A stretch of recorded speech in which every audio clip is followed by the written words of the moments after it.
When he said, it's not my job to worry about these people. Well, whose job is it? Ladies and gentlemen, we are our brother's keeper. We are one nation under God. We are all in this together. And if the 47% doesn't make it, the country doesn't make it.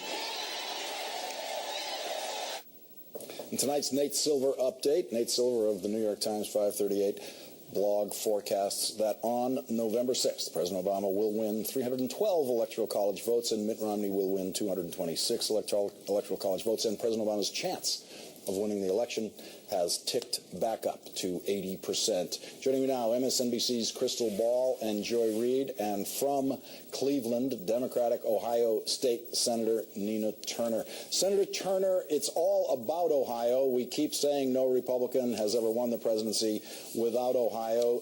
What is your sense of the president's lead in Ohio right now? It seems to be just outside the margin of error.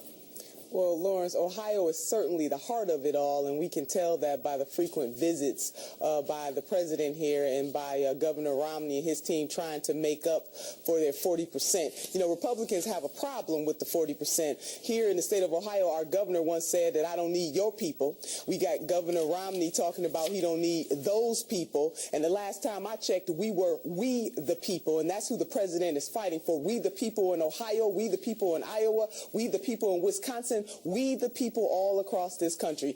And Lawrence, when the Governor Romney has revealed exactly who he is, and we got to believe him, that he doesn't care about the 47% in this nation.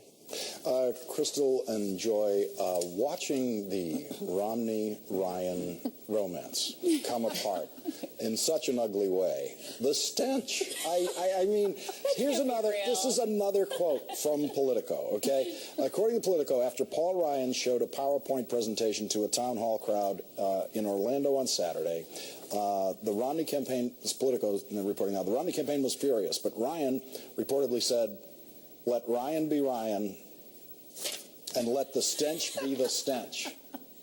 He didn't really say that, did he? The Politico, they have people, you know, in the field. Well, first of all, I will have you know there is nothing that fires up a crowd like a good PowerPoint presentation. So kudos to Paul Ryan. But it is kind of funny that Mitt Romney wouldn't embrace the PowerPoint more, since he was in Massachusetts. He was the PowerPoint guy. And he, remember, brought out the whiteboard to do his little, you know, Medicare is solvent under me, which magically, I guess, made it so. But, yeah, I think Paul Ryan has realized that this was not a good move for his career. He had such a halo before being on this ticket. He was the serious guy. You know, all the people who do the false equivalency, the both sides do it, wanted to look at him as someone who's at least putting forth smart solutions. And now we see the emperor had no clothes. And Joy, what the Republican commentators who are criticizing the campaign, like Peggy Noonan, which is why you know, Ryan included Peggy Noonan in that statement. They're having finger sandwiches. They are criticizing Mitt Romney for not being specific on part of his tax plan, on the deduction side of his tax plan.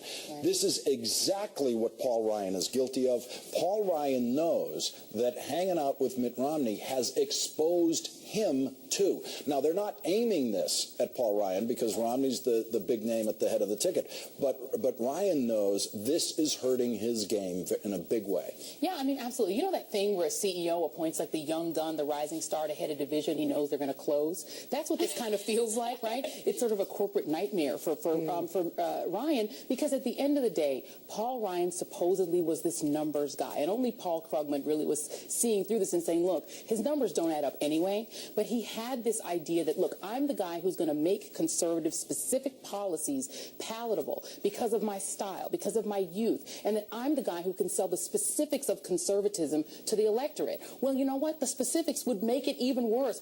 Paul Ryan and Mitt Romney would be even further behind if anyone were to discuss the specifics of what Paul Ryan wants to do on Medicare, what Paul Ryan wants to do on cutting programs for the poor, for poor children. If you were to get specific, this race would be even more of a gap between Romney and Barack Obama. Let's take a look at this new ad that the Obama re-election campaign released in the 8 swing states. And you've probably seen it, Senator Turner, because it's in Ohio, so you're going to have to watch it again. Here we go.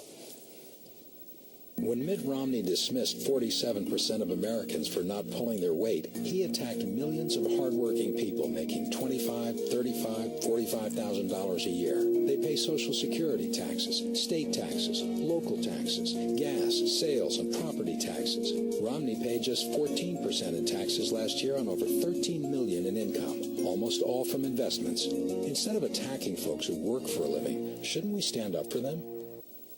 So, Senator Turner, it looks like the Obama campaign just had to combine the story of Monday of last week with the story of Friday of last week to get what looks like what may be the most devastating ad to run in Ohio yet.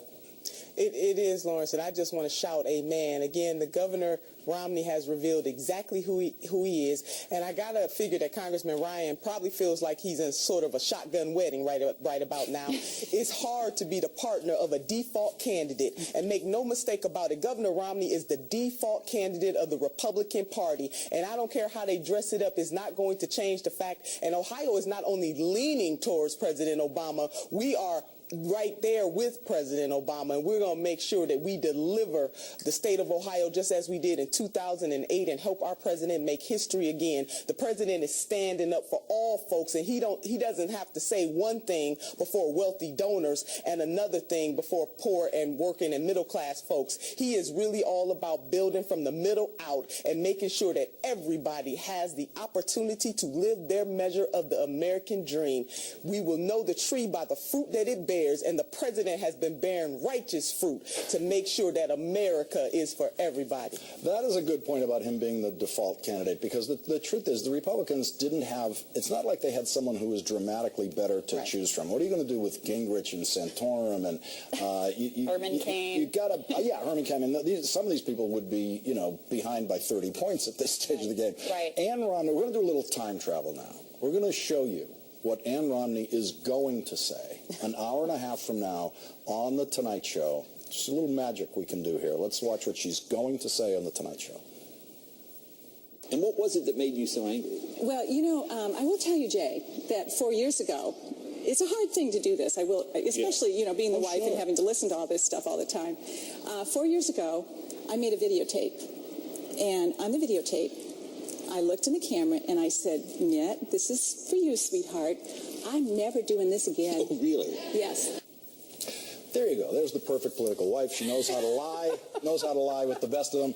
If there was ever a candidate who was absolutely going to run for president again after losing in the Republican primaries last time, it was Mitt Romney. Yes. Yeah, Giuliani wasn't going to run again. Yeah, Fred Thompson wasn't going to run again. Yeah, I believe that. But this guy was running from the minute he dropped out last time, and she wants to pretend, they had to draft us into doing this again. They had to really twist our arm. Yeah. I mean, it strains. It's absolutely not credible at all. And that's one of the things, too, is Mitt Romney has been running for president for so many years, and yet still it seems like he keeps having to say, oh, now is the time when the American people are really going to get to know the real Mitt Romney. We've had years to get to know this man, and I think to Senator Turner's point, Ohioans, they see that new ad from the Obama campaign about Romney's 47% comments. The reason that it's so damaging is because they already know that's who he is. The Washington Post had an article last weekend about how few undecided voters there were in Ohio, and had a quote from a voter there who said, he's for the rich guy. And I think that's the impression that people Joy, have. quickly before we go, even if there was no reinforcing imagery to Romney, when you listen to what he said at that fundraiser, if he had gotten everything else right in his campaign, I just think when you really listen to those words, they are absolutely devastating, no matter what he had said before or after. Yeah, and where he said it, in Ohio, obviously 1 in 8 jobs being with the auto industry, when he said let Detroit go bankrupt, not a good idea. But I think the biggest irony in what Mitt Romney did is that he exposed that the real entitled class here are people like him. And he and his wife, they reek of entitlement to the presidency. And that's, I think, the problem, even with sending Ann out there with her patrician bearing and her saying, you should be lucky. Stop it. You should be lucky to have Mitt Romney as the candidate. They exude a sense of entitlement that the ordinary working man never does. And I think that's the biggest problem. We're going to have to wrap it there. That's Ohio right. State Senator Nina Turner, Crystal Ball, and Joy Reid, thank you all for joining me tonight. Thank you. you. Coming up, Mitt Romney and President Obama went to the